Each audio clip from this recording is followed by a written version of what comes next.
Hey, it's Sally Steele, and I hope you're out there. And welcome to my show every Thursday night at 6 p.m. Um, this is my first live feed, and I wanted to do something a little different. Along with interviewing celebrities every week, I'm going to do once a month a live show like this and tell a lot of the crazy adventures I've had over my life. I've always wanted to document them, so I didn't want to write another book, so I figured this would be a good way. So also it might be a little fuzzy. I'm just using a small laptop, so as we go on, the visibility is going to get better. And chat with me, ask me questions through the broadcast, and let me know that you're watching and that this is working, because I won't know until I see your chats and comments. So um, on my Facebook page, I was talking about what this was broadcast was going to be, and I was going to tell everybody about how I started the magazine Vegas Rocks, and it involved a jilted bride, Alice Cooper, and a whorehouse in Pahrump. So I'm going to get started with that a little later, but I want to thank everybody for tuning in, and make sure you subscribe to youtube.com/Sally Steele. And let's see, Valerie, what are you saying? I'm what? Okay, Debbie just tuned in. Hi, Debbie. Hi, Valerie. Thanks for tuning in. So I guess we got some people tuning in to watch. So I'm going to get started with my story of Vegas Rocks and the whole adventure. And when I started the magazine, it just went into the Vegas Rocks Magazine Awards. And I have really had a crazy life from about when I was 14 years old. And from the magazine, it just got crazier. And you won't believe the stories that I've been through. The 16 years I had the magazine in print, which is online, vegasrocks.com, it was pretty crazy. And no one would believe, if I wrote a book, it would be called Blood on the Streets of Rock and Roll. And it was not pretty all the time. But when I started, I really didn't know a lot about anything what I was doing. I've always been on the Earn While You Learn program. And this is a perfect example. So let's start. I came to Las Vegas in 2000, and I became a limousine driver for Bell Trans.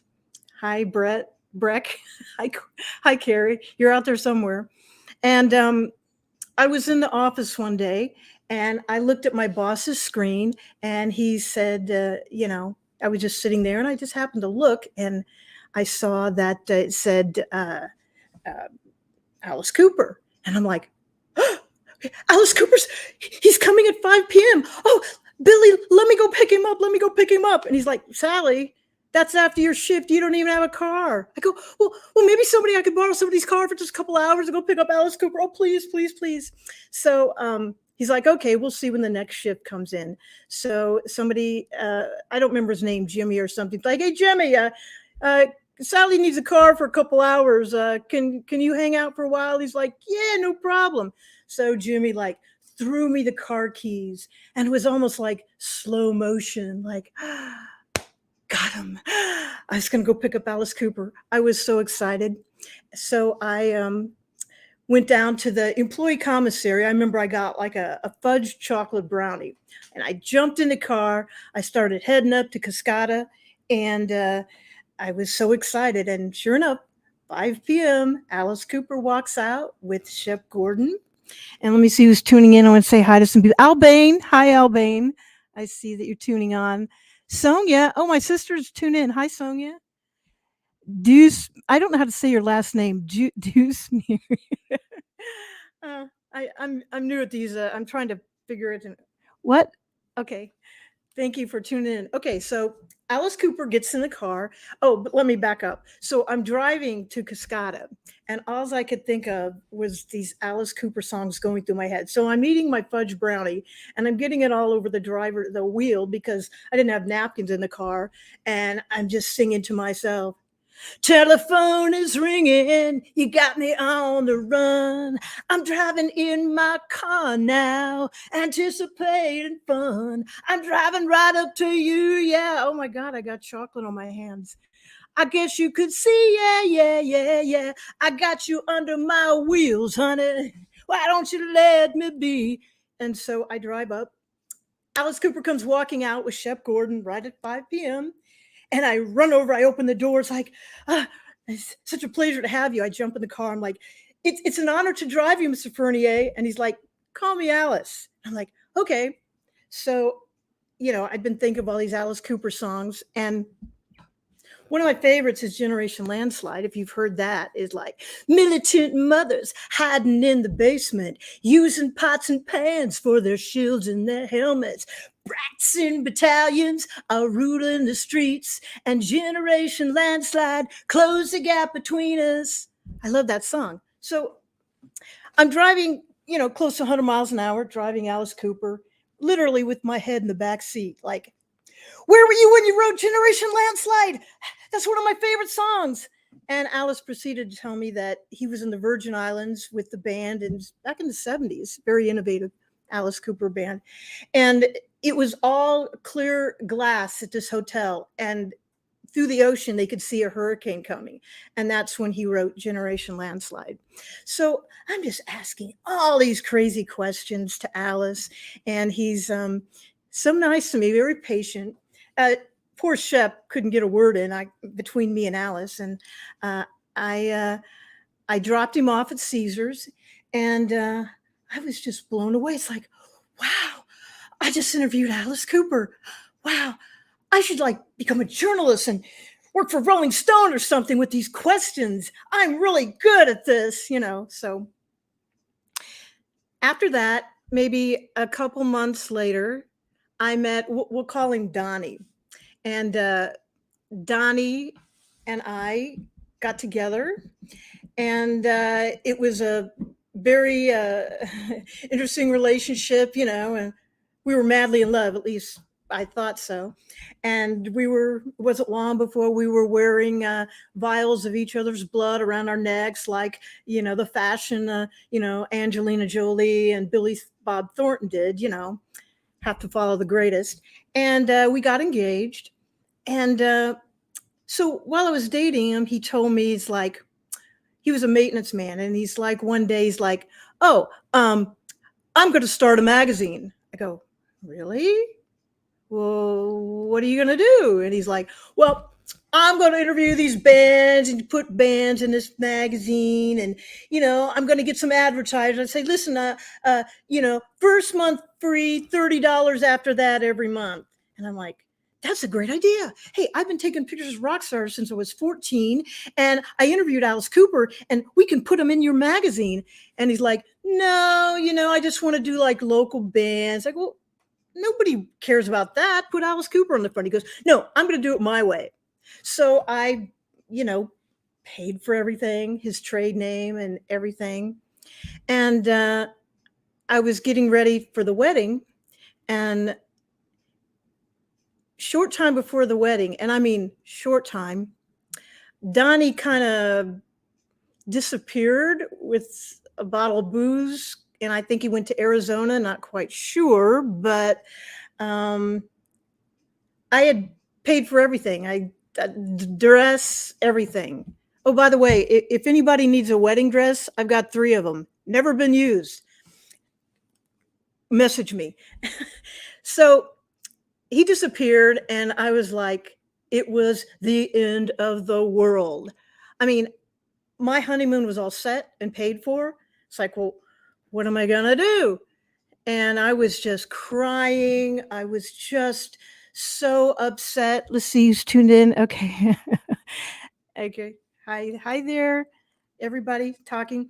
And so basically, I went on my honeymoon with my daughter, and we had planned to go to Disneyland, which was already paid for.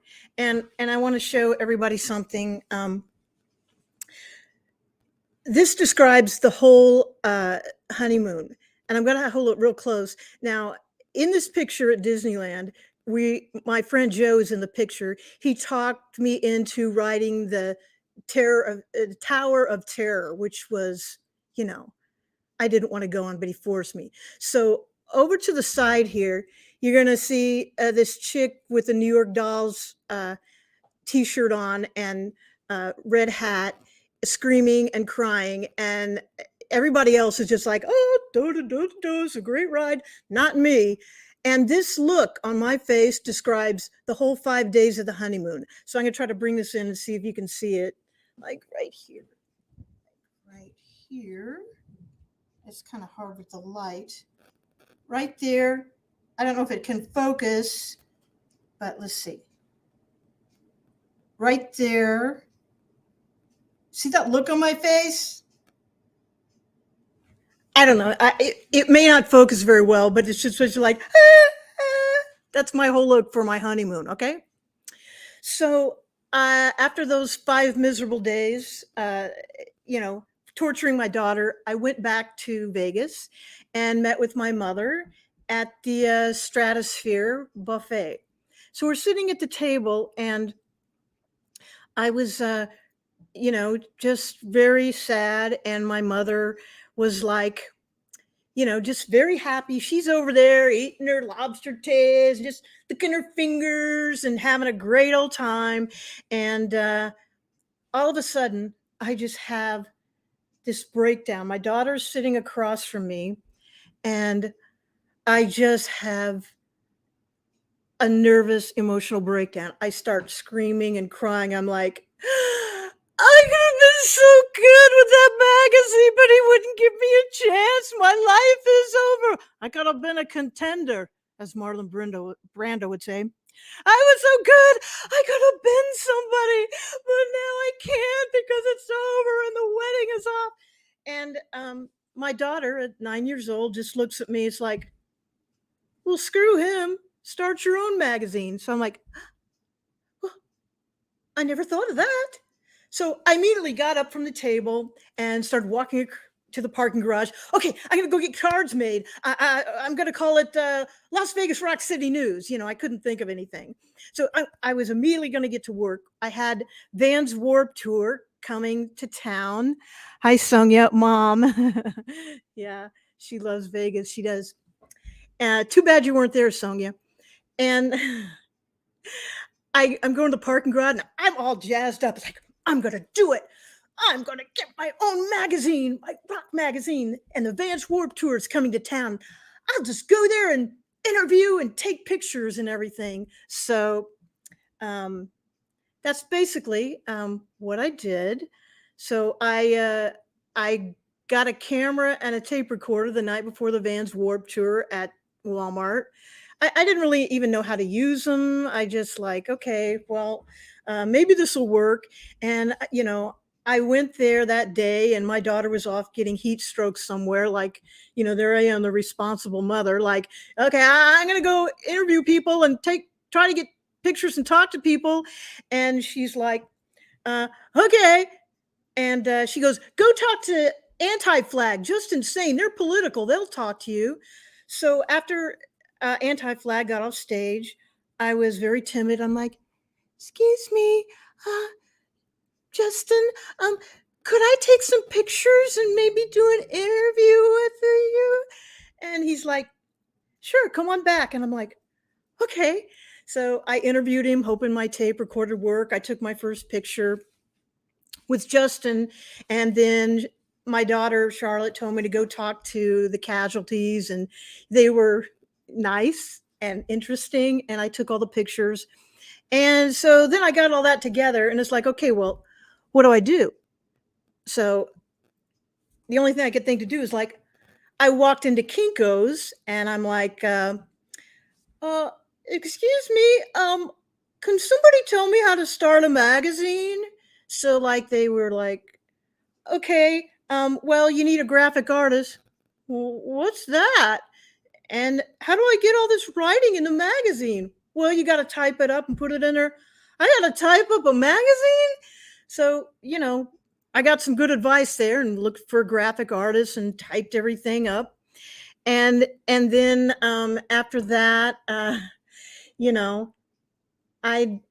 a few graphic artists, Bertman, I don't remember his name correctly, but he worked at Ed Roman's, and he helped me get it together.